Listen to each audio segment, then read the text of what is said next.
Здравейте хора, днес ще ви покажа какво съм си взела от молът от Видин. Да, взех си едни много хубави маратонки, но аз съм ги видяла, така че на вас ще ви покажа. Да, признавам си, видях ги. Това показвам. О, да, са много сладки, вижте ги. Вижте ги, имат камъни. Буквално вижте ги. И са черни и няма да ги нацапам. И като ги нацапам, просто да. Няма да след. Да, 37 са.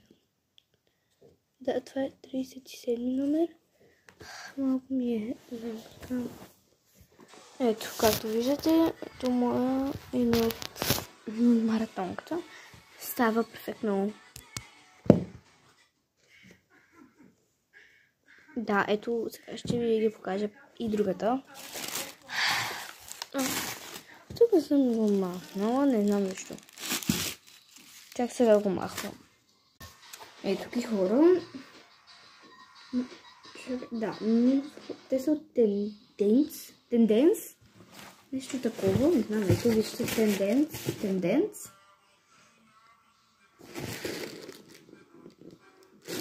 Тенденс. Нещо такова и нека да видим сега как ми стоят. Да. И нека да ги видим как ми стоят.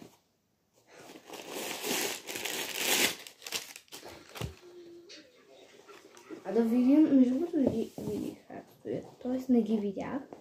Така че днес ще видим как ми стоят. Сигурно готино. Не знам. Нека да видим. Пробвах ги.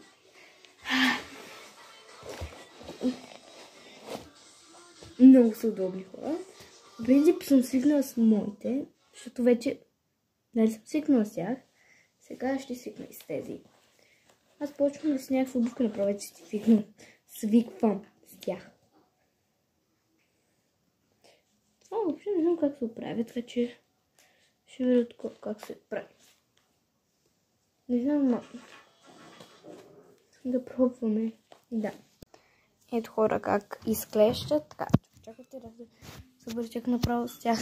Не, сега ще ги махна, но ако се взех с бяла подметка и без това тия са ми много удобни, без това за няколко дни. Или не за няколко дни, за седмици може би. Ще свикна вече, защото другите никога не бих облякла. Защото вече са мръсни и хабени, личи си със сигурност.